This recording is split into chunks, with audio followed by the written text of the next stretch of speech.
Peter, you expected Vincent and Nafina to be tight, and that was the case. What do you reckon?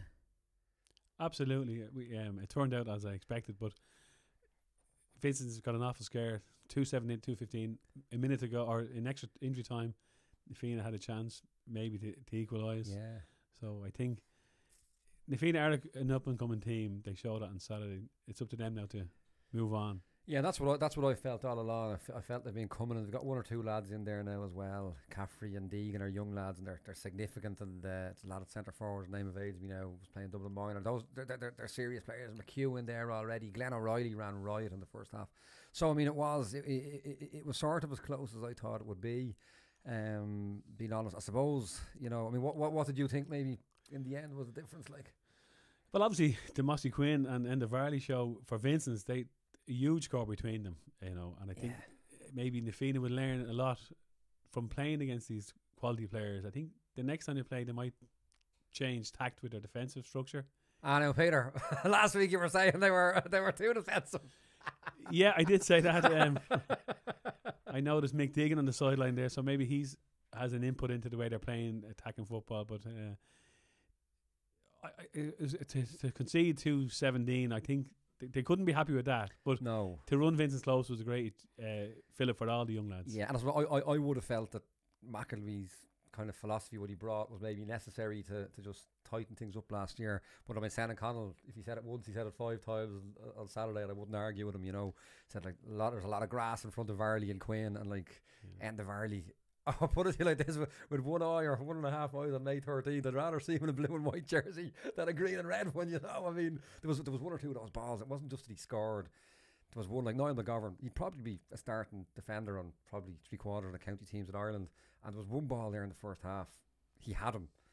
Varley went one way, not happening. Went back the other way, not happening. It was almost like he was tying with him. Then he turned back, played the angles, played the imaginary line, cut across it, and straight over the bar. So I suppose maybe do you think maybe in hindsight they would have been better off trying to filter somebody back in front of those two boys? Yeah, I just thought the first goal that Mossy Quinn got, obviously a fantastic score taker, but young Kennedy was out in front of him, Yeah. And the ball broke free, and Quinn does what Quinn does best, stuck it away, So yeah, and he made it look so easy. Yeah. So maybe McElwee could have held it tighter for the first 30 minutes or whatever, but they obviously it was a great match, 2-19 to 2-17. That's what I 2-17 to 2-15. So look, that's what you want to see. Yeah, you want to see football and not defensive styles, but I'd say they will tweak it a bit. They will their system. They won't concede. Maybe start Johnny Cooper on Quinn. Just to hold it tight. We were discussing this in the car on the way over. I mean, it's just a concept of seeing with a few Dublin players. Maybe like if you ask me, who are the top 3 or 4 man markers in the country? Johnny Cooper is absolutely one of the first names you'd say. But he gave away 3 scoring frees in the first half, and 2 of them were grade 3s. Like the man had his back to goals once he was out by the sideline, and I don't see him doing that for Dublin. And I just wonder sometimes, are these lads trying a bit hard at club level? And then in the second half, there was a free, and I could see him. He was trying to be smart by slowing the play down, but it was nearly 60 yards. It was 55, 60 yards from goal where the man was fouled. They had lads back, and he got the free moved up, and Varley put it over. There was 2 points in it. Next thing it went to 3. So I mean, I wonder. I mean, you were saying maybe on the way over, would there be a value? Like, is he a centre back or is he a man marker? I mean, is there a value in him being centre back there for the Fianna? Yeah, he's probably the best man marker in the country. I know when Dublin played, they seem to put him on the most dangerous forward, and he does a job. So playing centre back is a different role than cornerback. I think you have to be more creative. Okay, and I think at cornerback he probably would have added more by running. By his fitness. And I don't think Mossy Quinn would fancy chasing him down the field 7-8 times a game like Ryan McMenamin would have done back in the day. And he wouldn't be phased by Mossy Quinn because he's marked the best forwards in Ireland for the last 5 years. No, I agree. I think they 2-man full forward line, as you were saying.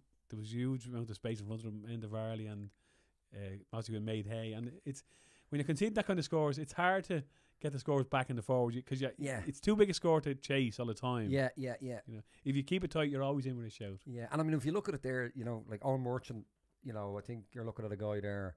Obviously, the issue with a guy who's maybe 5'6", 5'7", if you do play him in the full back line at county level, a team might put 2 big men in there, and he has to mark one of them. That's the only. But I mean, his man marking, his technical man marking on Shane Carthy, like it was phenomenal. Like you have Cooper there, you have Merchant. So the question is, if you take Cooper as a man marker, do you have a game control at centre back? Ross Brady, of course. I presume he's injured. You probably know that, do you?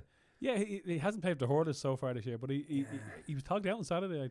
I mean, I'm looking at that and saying, like, if you had Brady centre back, and you could put Cooper doing what he does for Dublin, man mark the best forward on the opposition, Merchant marking the other forward. You know, I think there's a lot there, because I suppose, look, I just didn't feel for the quality of player he is. Nafina got their value from him at centre back on Saturday. I definitely agree, and I think Merchant, I think size matters to that chap, because in the 21 All-Ireland final he marked a Galway full forward. Okay. And he was a huge man, but Merchant nullified him. Yeah, okay. He doesn't seem to have a problem. Well, maybe it's overly ingrained in my head. There was Diarmuid Connolly caught a ball over his head. He went in for 3 minutes at last. I can't remember if he's going to get a penalty or did he score the goal directly off. But I just have an image ingrained in my head of Connolly just taking it over his head for fun. Now, it was a brilliant ball in by Quinn. Maybe that's overplayed in my head. I don't know. I think because of his stature, he does look like that he could be taken. But in the league final, he came on against Galway, did a great job for Dublin. Yeah. So he's played at a very high level. Yeah. He's won 21 All-Irelands. Yeah. Oh yeah. I don't doubt it. You know. So I mean, and Shane Carthy, you know, to man mark Shane Carthy, the guy like that, the athleticism, the turns of Carthy, you know, it was serious going. You know. Yeah, they probably needed you know, I'd say if they went back again, Nafina, they'd man mark Mossy Quinn, they'd man mark Andavarli. No, you can't, obviously. When someone else steps up to the plate, it's hard to juggle all your eggs. Yeah, and there's certain Vincents have so many. And I suppose that was one point I would make. I suppose there's a quote I remember Roy Keane. I read his book around the Saipan time, and he spoke about, if I remember correctly, something to do with crap teams, Wimbledon, Sheffield Wednesday, Watford. They'd come out and they'd try and bully you. And he said they expect, you know, these nice boys are going to roll over. And he said if you match that aggression with the aggression they give, it comes back to football. And I'd give the same analogy with tactics. You know, there was massive edges to be made, like Armagh, Tyrone, Fermanagh, Wexford. These sides just got 30-40% tactical advantages over everybody else for a few years. That's all catching up now. Now, I'd still say Vincent's reshaped better than everybody else. But the one thing, when that all evened itself out, you know, you watch the first 8 minutes of that game, Vincent scored 2-1. Every one of them came off a 30-yard pass straight to somebody's chest. One of them, the first one, came off 3 30-40-yard passes straight to somebody's chest. And you look at club cornerbacks, normally, like, they might kick one ball out of 20. The Vincent's boys, when it's on, they nail it. And I mean, there was one, obviously Connolly's missing. You know, Larkin Smith came in there. There was a brief moment for the second goal. I think it was the second goal. And I mean, if you just caught a glimpse of the number 11 jersey and you saw the pass, you would have thought it was the man himself. You know what I mean? So there's definitely an element to Vincent's, you know. Yeah. They definitely have a way of playing and they can get scores, but they conceded a huge amount, which we worry going forward. Like, there's no doubt that I'm sure the likes of Ballymun, the Crokes, and all, will be saying, you know, they can be opened up, you know, for all their defensive structure. Well, funny you say it, and it's the thing I have here with a big asterisk, not to forget it before we move on. I've got to be honest, and you know, I suppose I don't think I could be the article on the dressing room of Vincent's, or on the wall of Vincent's dressing room. I was the one who said they'd win 2 years in a row when Ballymun were the favourites. But if you ask me now what I'm looking at, Ballymun are overwhelming favourites for that championship. And I'll tell you why. People are talking about Diarmuid Connolly. They're forgetting that Hugh Gill is gone. They're forgetting that Cameron Diamond is gone. They're forgetting that Rory Traynor is gone. And I just, like, I was looking, I haven't gone through it with the software, but at least 5 or 6 points or uncontested shots for Nafina were very basic defensive errors. I mean, I'm always, it's frightening, and I suppose it's the first thing I look at as a coach or a manager with, you know, or as an analyst when I come in, is grade 3 score concessions. And I just noticed like 5 or 6 times, 2 fellas, Nafina crossed laterally, 2 lads ran to the same man and just left a fella. You know, it wasn't the Vincents that I associate. And as I'm looking there, you have an All-Ireland winning midfield and Daithí Murphy and Eamon Fennell. I don't know where they are. Obviously different philosophies. Carty's been in the midfield, Lorcan Galvin's been in the midfield, Nathan Mullins has become the best club midfielder in Dublin. But from what I saw, I'd be shipping Nathan Mullins back and I'd be pulling somebody else into midfield, because I think there may be 1 or 2 defenders shy of the quality of defence they were at. Yeah, I'm sure Vince would be delighted to hear you saying that, Stephen. Because I'd never write Vince's off. I'm not writing them off. I'm not mean writing them off, but I think I'll put it like this. I think if Ballymun played them last Saturday, they'd have scored the same 215 or more that Nafina scored. But I don't think they've shipped 217. no, but they've played Ballymun the last number of years and have their number, but I don't know. But they had fellas like Hugh Gill, not last year, but they've had lads like Hugh Gill, Rory Traynor, Cameron Diamond, Dermot Connolly. I just think you take those four. You know, they were beaten by Rathnew and Leinster without a few of those boys last year, and Connolly was playing. I don't know where the lads replacing what's coming in. Are they just at that level of experience? Peter, you weren't exactly excited about Castleknock and Bridget's, and you kind of turned out to be right there. Yeah, because I didn't see anything in the Vincent or the first round, Ballymun and Bridges to enthuse me about their chances of qualifying for further rounds of the championship. I don't know. There's something lacking in the Bridges at the moment. I don't know what. I can't put my hand on it, but you know what I mean. Their underage structure. I mean, when I was playing underage, Bridges were winning minors and 15s and 16s, and I mean that's not the case at the moment. So I suppose maybe there's not as much coming through as there had been. But no, I presume maybe the Castleknock factor might be hitting them as well. That could be another club and a big club as well. You know, which was quite poignent, obviously, in the whole makeup of that game on Saturday. It looked like it had you spoke before the game. It was a derby, and all derbies in most sports are always fairly, I don't know what the word, highly strong and can be quite tempestuous. But I didn't think Bridges brought enough to the table on Saturday.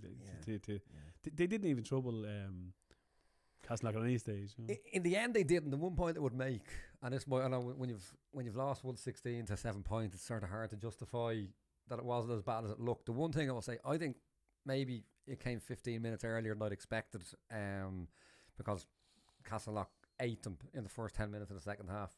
But actually, I didn't do it through the software now, but just having a casual view, like Bridget's could have been 7-8 points up after 10 minutes. Like Philly Ryan dropped a ball when he was 1-1. They had another 1-1 that really was an 80% chance. I did a casual estimated value in my head after 10 minutes, and I had it 8 points to 2, maybe 1-5 or 2-2, or I did 8-2 to Bridges at that stage, which is the lead I felt they would have needed coming into the second half. You're not convinced, no? No, I think using the Johnny Giles in the context of the whole game, I thought Castleknock were way ahead of Bridges, and I always look at. I think that's where I differ from you. You obviously look at the stats and all that. I think I can watch a game and say, just they're much better. Castleknock were much better. Oh look, by the second half they were running through. They could have had 4 goals in the first 10 minutes of the second half. I mean, they missed 1 or 2. They chose to put 1 or 2 over. Good game management, but I wouldn't argue with that. And Castleknock missed 3 or 4 chances. And I think, they did. And I think having Kieran Kenny full forward was a good.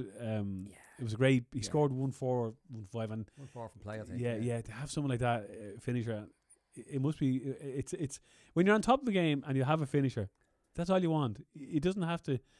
You're talking about Bridge being on top, but they didn't finish.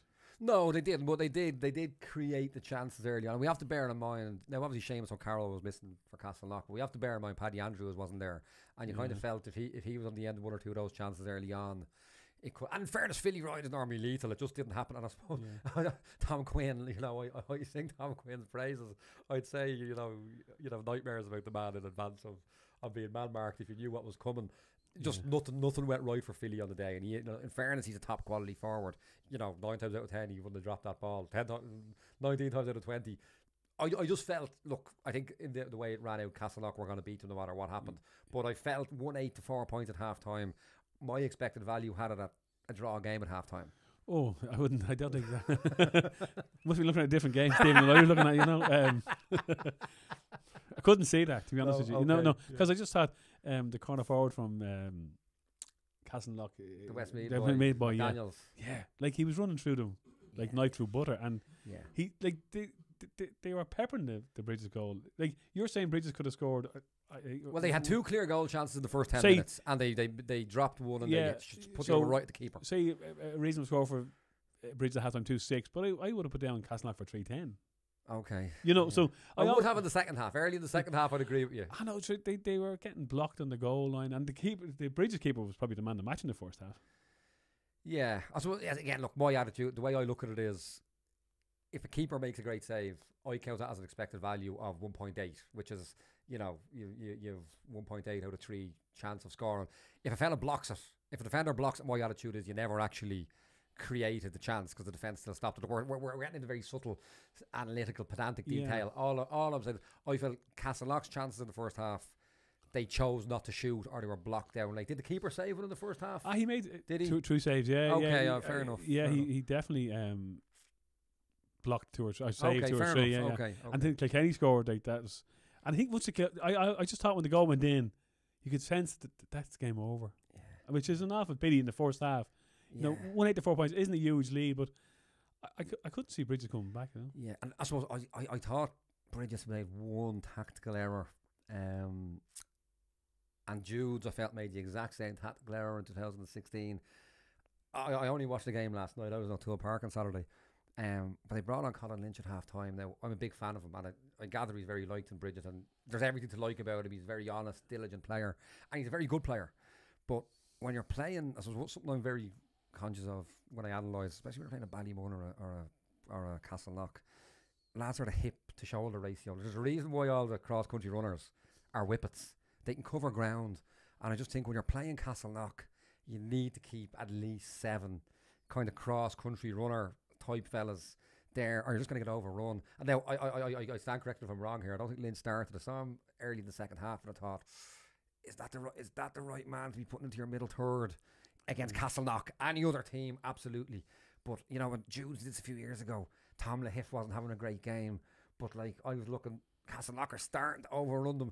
They took off Tom Lahiff and they brought on Brendan McManaman, and you know, the trouble started when they took off probably their fittest, most athletic player, when they were already starting to struggle. So I thought, and Lynch was off. They took Lynch off after 40 minutes, and Castleknock had been through for 4 goal chances, and I just felt that was maybe, you know, big warning sign for anyone who plays Castleknock. I just think if you're Vincent, then you can reshape and keep a Ger Brennan and a Brendan Egan safely protected.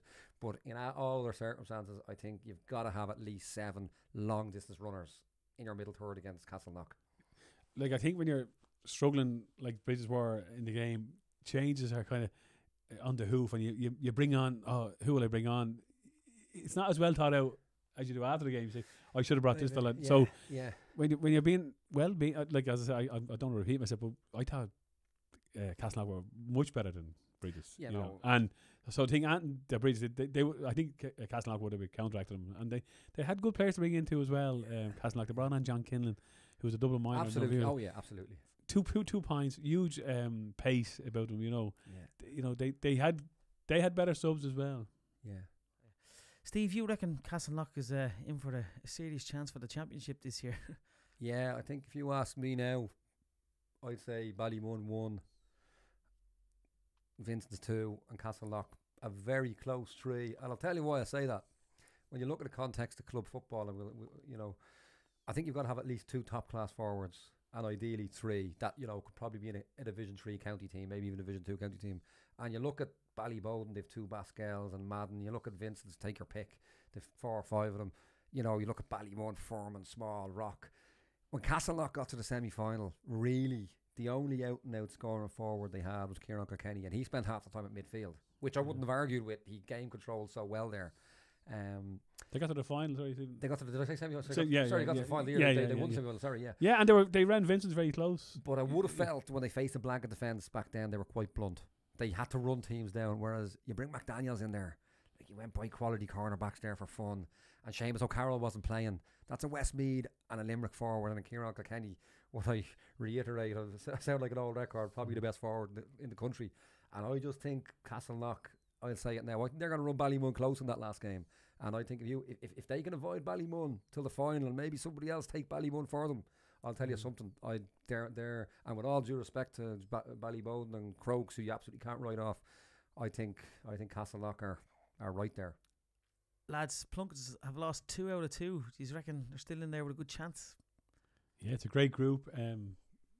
Crimmico, Crokes, Ballybowden, Raheny, Plunkets, all still with a chance of qualifying in the last round. And that's what you want in your football championship. You want all the teams competing up to the last day. Plunkets have no points, but they're still an outside chance of getting through. I wouldn't write them off at this stage. Yeah, I think it's better than an outside. I mean, okay, it's not an outside chance. I mean, and I think I absolutely wouldn't write Raheny off against Crokes, but on form you'd have to have Crokes down as favourites. And we've got to appreciate about Plunkett's. You know, Bernard Brogan's injured. I felt Alan Brogan didn't look right against Raheny. I just didn't feel he was moving right. You know, last year he looked like a 35-year-old. This year he looked like a 36-year-old that wasn't right. So, you know, he went off injured after 5 minutes against Bowden. You know, you get Bernard back if he's fit enough. You get Alan maybe if he's a bit fitter. Sean Bugler, when the proverbial hit the fan against Raheny, he popped up with 3 points from play against a very good defence in 6 or 7 minutes. You know, they still have to be Ballybowden. You know, they've got to beat Bowden by 5. Yeah, and if assuming Crokes beat Raheny, they've got to beat them by 5. All I'm saying is, it's, you know, it could be. I'll put it like this: they could be selling the script to Hollywood if they win the championship after losing. Yeah, it's a great. At least they're not dead and buried yet. But I still think it's a big ask to beat Ballybowden. Big ask to beat Ballybowden, number one, and beat them by 5. Number 2, absolutely. But I suppose when you lose 2 games in the first 2 games of the championship, to be still alive and to expect to be in your hands to win by 5. And so the point I want to make about Plunkett's is that I would have felt, you know, I mean, Ballantyre beat them in 2014. And I would have felt myself that from 9 to 15, they probably had the best club team in the country. From 8 back to 2, I would have felt, with the exception maybe of Declan Lally and David Kelly, they probably had lads who were either fabulous footballers, but I wouldn't have been raving about as defenders, or very good defenders, but maybe, you know, they wouldn't have the ball ability, say, the Vincents or the Ballymun defenders. So, and they've got Gary Reynolds in there now, so if they got 1 or 2 boys back, that you know, I don't think it's beyond reason. Is it a flaw in the championship that they've lost 2 games and are still in with a shout? I know it's good that they're still involved, and I've always advocated that your best players should be playing like the Bernard Brogans, Alan Brogans, but losing 2 games and still winning a chance of... Yeah, so I know it's very traditional. I mean, it took us long enough to get our heads around the G8. You could lose a game and still be in the championship, and then the other day you could lose 2 and still be different. Look, there's imperfections in the system. Yeah, I just think that the group of 4 is the best way you can do it. If you went on a straight up goal difference, the problem is, you know, a result like Vincent's against Skerries in the first game, it's basically having 4 points. You know what I mean? Then a team could come out and park the bus in the next game, and we're not shooting off the same. We're not playing at the same level. I mean, North Korea destroyed a World Cup on this. They went out and played for a 0-0 against Ivory Coast, and then they went or against Brazil, and then they tried to play football against Portugal and lost 8-0, and it put Ivory Coast out of the World Cup. So I do think the system as it runs is the only fair way. Occasionally you get the anomaly that a team can go through with 1 or even a loss and 2 draws is theoretically possible. But look, in the end of the day, it goes back to what I said in the hurling last week. The beauty of this group is what maybe would have been the 2 favourites, Crokes and Bowden. They played in the first game, and that keeps the group alive, which I think is great. Yeah, that was a good point you made. I agree with that. When I looked at the table, I said, Crokes and Ballybowden, they've played, and Crokes are practically through now. So the other 3 teams have something to play for, which is great for the football fraternity.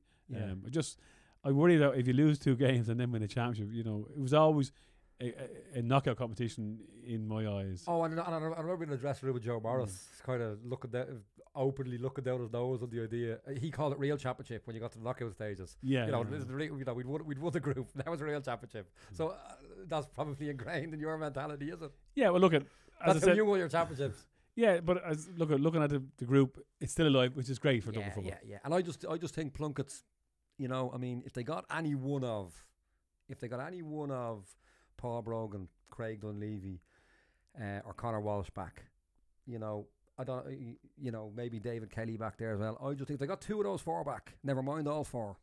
I just think it's not beyond reason. And maybe a fresh Bernard Brogan who hadn't played at Dublin, he could be worth 2 forwards. You know, and that's assuming Alan and Bernard, you know, can play. I just wouldn't write that off. Steve, you were at the games outside Parnell Park over the weekend. Like, what do you reckon kind of jumped out at you? Skerries, you'd have to take your hat off to them, you know. They took an absolute hammering in Parnell Park, and they're coming up against the Lucan side who ran that Vincent side close, and, you know, so maybe we were thinking Lucan Skerries was a foregone conclusion. I certainly went into it expecting a 6-7 point win for Lucan, and Skerries played a very methodical game. Stephen Smith was awesome up front, Harry Dawson too, and they got a draw that basically looks like it puts them in a knockout game in the last game of the group. Yeah, I wouldn't think that Skerries would fear Lucan that much. They, you know, they're not a Vincent, they're not a Ballymun. So psychologically they probably thought, look, we have a chance. We were playing Lucan.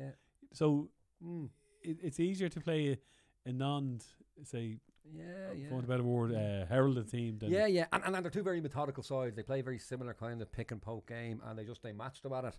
And actually, it was Skerries who looked more likely to win it in they did a 45 late on. So you have to give them credit where it's due, because it'd be easy to get the stuff knocked out of you psychologically after that beating they took by Vincent's, and they're back. And now if they beat the Fina, chances are they're going to go through. Yeah, it's great that they have something to play for. The whole. So I've advocated this, that all teams should be still involved over the summer months, as much as you could. Yeah, because you need to be training in the warm, in the hard grounds, and it's great that Skerries have a chance. Yeah, and it'll make the Fina match more interesting, and even for the Fina, they'll get a challenge as well. Yeah, absolutely.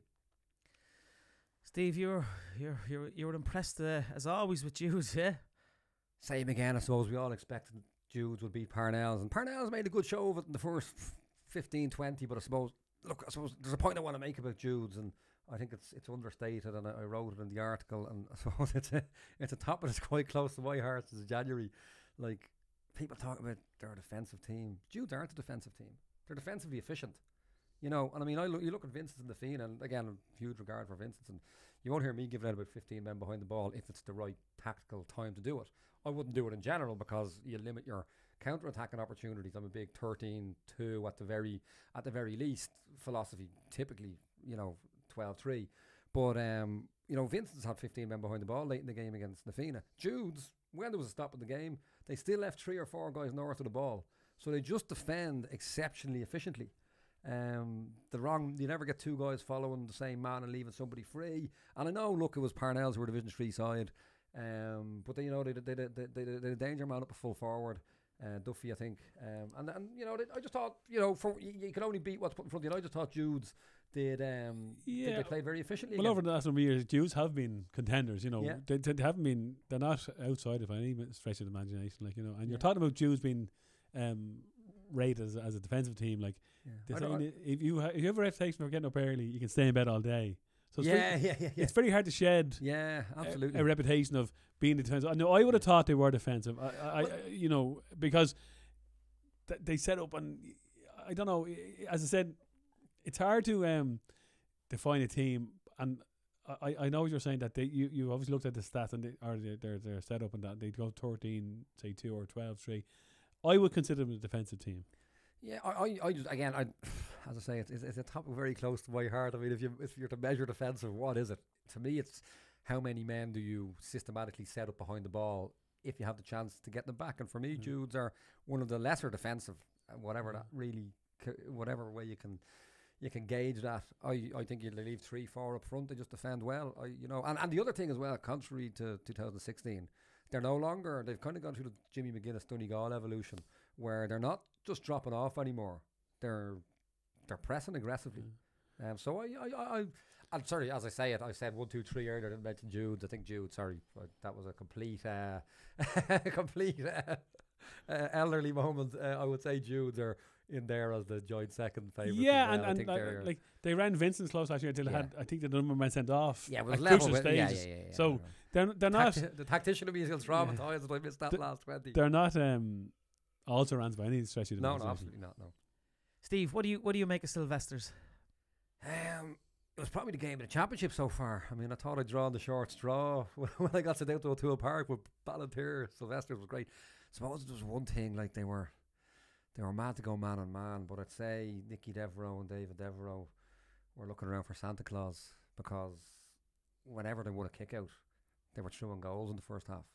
Like, Sylvester squeezed them up, and like at one stage it was 2-on-2 in the half. You have 2 of the fastest sprinters in Gaelic football in the half back line, and I just thought, like, they had to just split up front in the first half with the wind and drop a man. They didn't. Maybe they learned the lesson, maybe don't. Now, in fairness, Jack Sheedy could turn around and he would quite justifiably say they did the same thing for the whole game, and in the second half they scored 7 points in a row off the back of it. So fair enough, but I just thought if they played a Ballymun or a Castleknock and left that space. Yeah, looking at the like Ballantyre would be a Division 2 side, and well, they're 1 now. They had been Division. They're gone up to Division 1. Sorry, my boy, they went to but they have been, but yeah, but I think they wouldn't set up as strongly as other teams. No.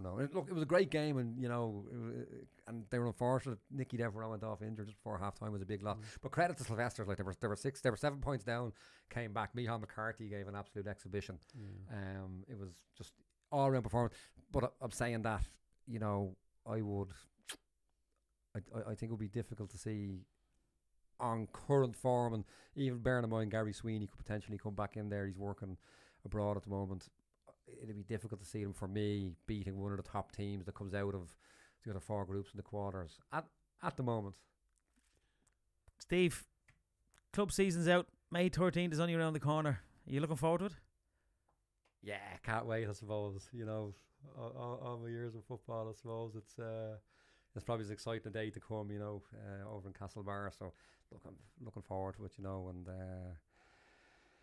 yeah, I mean, look, I was the analyst. I was looking like the nightmare scenario. Like Mayo in the first round, and the losers of that worst case scenario could play the losers of Monaghan and Tyrone in the first round of the back door. So the stakes are high.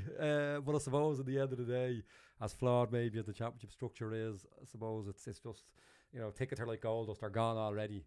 If I don't get out of here soon and get to make some videos for Friday, I'll be looking for a ticket myself. But yeah, look, exciting times. Can't wait. Can't believe it. Dublin man is getting excited about Dublin. Go with Mayo. Oh, well, look, what can you do? Don't let me down. It's a disgrace. Absolute disgrace. Unheard of. What can I say?